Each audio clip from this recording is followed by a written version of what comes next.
Dans le show précédent, on a vu pas mal de notions de base sur ce sujet qui nous concerne à nous tous, la cachérisation des ustensiles dans lesquels on a cuisiné un aliment qui n'était pas caché.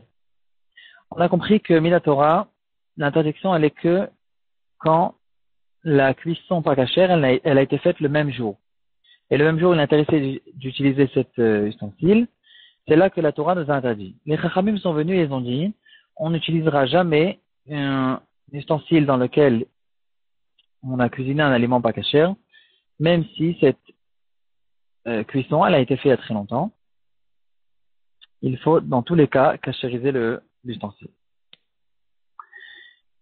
On devrait maintenant se poser la question, qu'est-ce qu'il y a dans le cas où quelqu'un il a quand même utilisé la casserole, malgré qu'il devait la cachériser, il ne l'a pas cachérisée. Est-ce qu'on dit que puisque on est dans un dérabanan, et que la cachérisation de cet ustensile, elle n'est pas minatora, peut-être que dans le cas où ça a déjà été fait, il est venu, il a déjà cuisiné cet aliment, peut-être que Bedieved, on permet de le manger. On va voir que c'est une marloquette, et on va bien comprendre dans le fond des choses quelle est la raison de cette marloquette. Donc, on a vu clairement chez nous, dans Daf Samer Zayin Amud Bet, lo asra Torah el aktera bat yoma.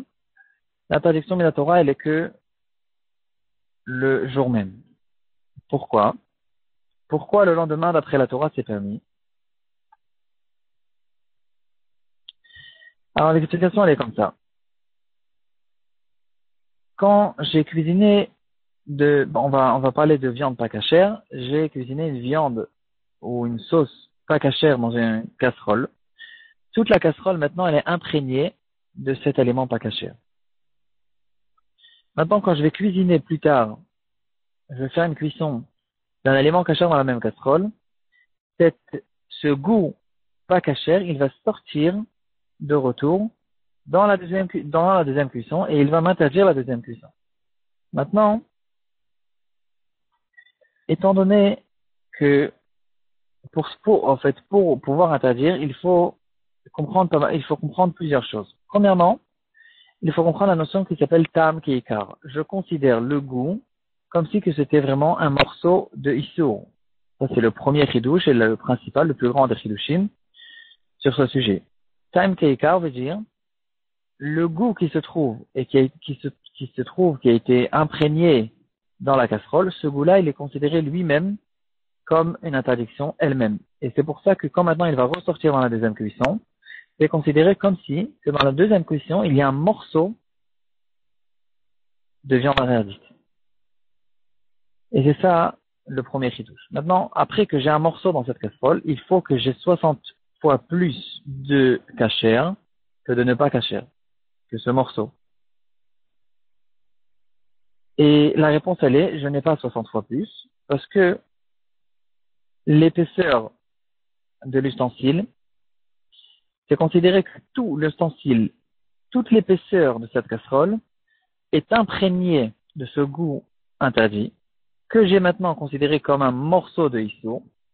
Et en général, dans l'épaisseur d'une casserole, il y a plus que 1/60 du contenu de la casserole.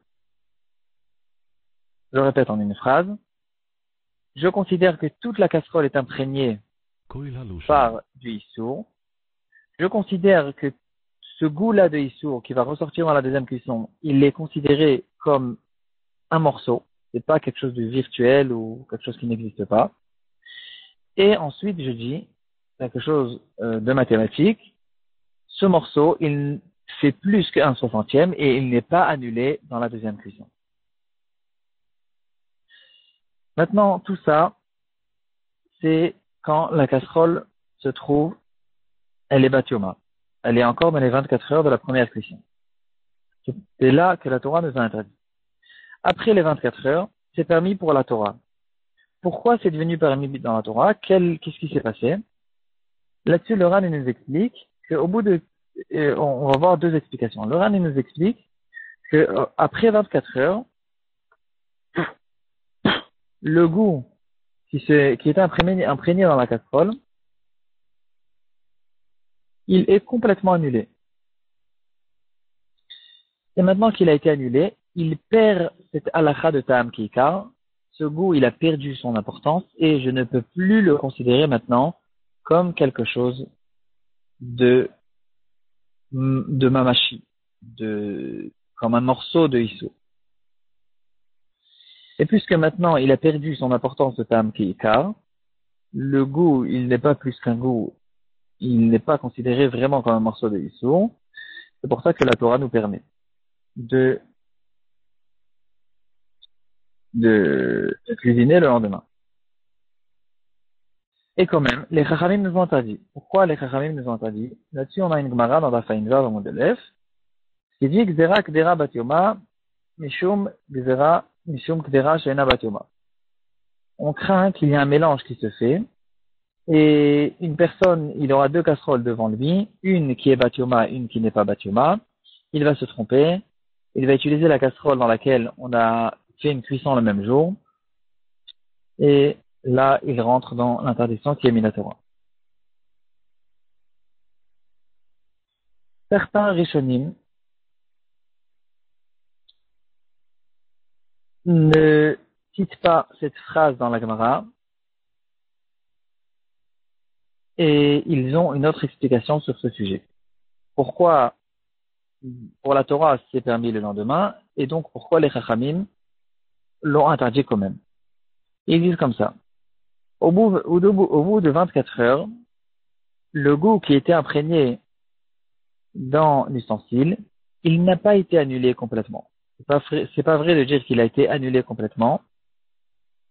Le goût est encore existant et il est encore interdit. Mais quand même, puisque ce goût il n'est pas important, alors on n'a plus besoin d'avoir un 60e, d'avoir 60 fois plus de goût kasher pour annuler ce goût. Je peux me suffire d'avoir un rov, c'est-à-dire j'ai 51% de goût kasher qui va m'annuler les 50%, les 49% du goût pas kasher. Et c'est pour ça que Minatora, le lendemain, il est permis. Et quand même, les Chachamim ont interdit. Et pourquoi ils ont interdit? Ils disent, ce goût-là, il existe encore. Et il sort dans la casserole, mais il est annulé. Il n'a plus besoin d'avoir un 60e. Il suffit d'avoir un petit peu plus pour être annulé. Mais étant donné qu'il existe encore, on rentre dans une interdiction des Rabbanan, une interdiction générale qui s'appelle En Mevatlin Isur le Katrila. On ne va pas, a priori, venir et annuler quelque chose qui est interdit. Si on explique comme la première explication que ce goût-là, il a été annulé complètement, il n'existe plus du tout au bout de 24 heures, alors il n'y a plus le problème d'annuler sur le Katrila. Et c'est pour ça qu'on a besoin d'avoir une autre explication qui dit que les Chachamim ont interdit cette casserole au bout de 24 heures parce qu'on a peur que les casseroles se mélangent. Mais si on explique que ce goût, il est existant, il est là, il existe, mais il a perdu de son importance et il n'a plus besoin d'avoir 60 fois plus. Il me suffit d'avoir un petit peu plus. C'est là qu'on arrive avec cette deuxième explication qui dit que au bout de 24 heures, c'est interdit des Rabbanan à cause de cette raison qui s'appelle En Mevatlin, ils sont les quatre là. Et maintenant, revenons à notre sujet. Est-ce que quand quelqu'un est venu, il savait que cette casserole était interdite, il a quand même utilisé cette casserole pour faire une deuxième cuisson? Est-ce qu'on va interdire l'aliment qui a été cuit dedans ou pas? Réponse, ça dépend des deux explications qu'on vient de voir. Qui a raison que les Chachamim ont interdit les casseroles même après les 24 heures, c'est parce qu'on craint qu'il y a un mélange qui se fait. Ensuite, c'est comme ça, si je sais que cette casserole, elle a 24 heures, le mélange n'a pas été fait.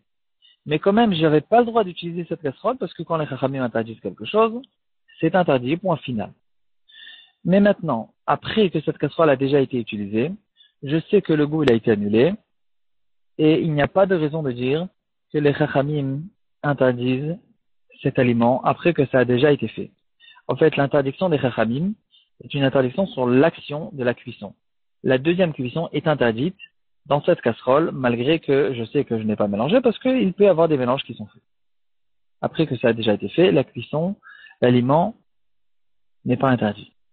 Par contre, si on dit, comme la deuxième explication, qui dit que les chachamim ont interdit au bout de 24 heures, c'est parce que en mevatlini sur le katrila, c'est-à-dire le goût est existant et tu n'avais pas le droit d'utiliser cette casserole parce que tu es en train d'annuler a priori un goût de Issour.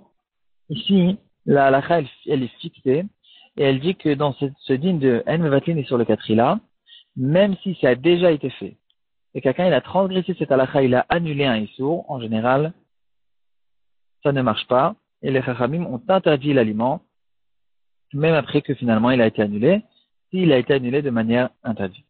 Et maintenant on peut comprendre la marloquette qui se trouve au fait dans les poskim, notamment Primegadim Yoredea Simatadiktet. Il ramène cette marloquette.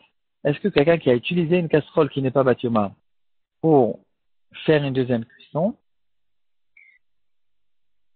et là-dessus on retrouve une marloquette, on a bien compris pourquoi cette marloquette, et quelles sont les deux explications qui nous ont ramené cette parole.